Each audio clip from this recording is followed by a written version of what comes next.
ನಮಸ್ಕಾರ, ಅಶ್ವವೇಗ ನ್ಯೂಸ್ಗೆ ಸ್ವಾಗತ. ನಾನು ರವಿ ಕಡೂರು. ನೋಡೋಣ ಈ ಕ್ಷಣದ ಟಾಪ್ ಸ್ಟೋರೀಸ್.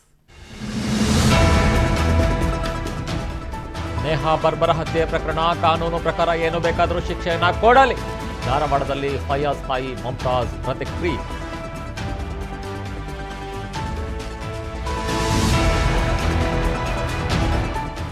ಹುಬ್ಬಳ್ಳಿಯ ವಿದ್ಯಾರ್ಥಿನಿ ಹತ್ಯೆ ಪ್ರಕರಣ ವಿದ್ಯಾರ್ಥಿನಿ ಮನೆಗೆ ಲಕ್ಷ್ಮೀ ಹೆಬ್ಬಾಳ್ಕರ್ ಭೇಟಿ.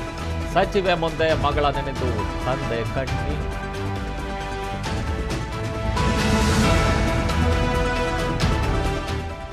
ಕಾಲೇಜು ವಿದ್ಯಾರ್ಥಿನಿ ನೇಹಾ ಹತ್ಯೆಗೆ ಖಂಡನೆ. ಚಾಮರಾಜನಗರದಲ್ಲಿ ವಿದ್ಯಾರ್ಥಿಗಳ ಆಕ್ರೋಶ. ಆರೋಪಿಗೆ ಗಲ್ಲು ಶಿಕ್ಷೆ ವಿಧಿಸುವಂತೆ ಒತ್ತಾಯ.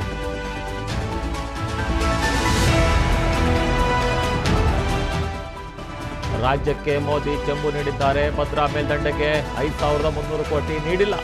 ಕೇಂದ್ರದ ವಿರುದ್ಧ ಸುರ್ಜೇವಾಲಾ ವಾಗ್ದಾಳಿ.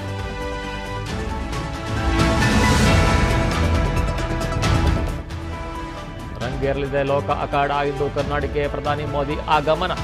ಕದನ ಕಣದಲ್ಲಿ ಮತ್ತೆ ನಮೋ ಮಿಂಚಿಂಗ್.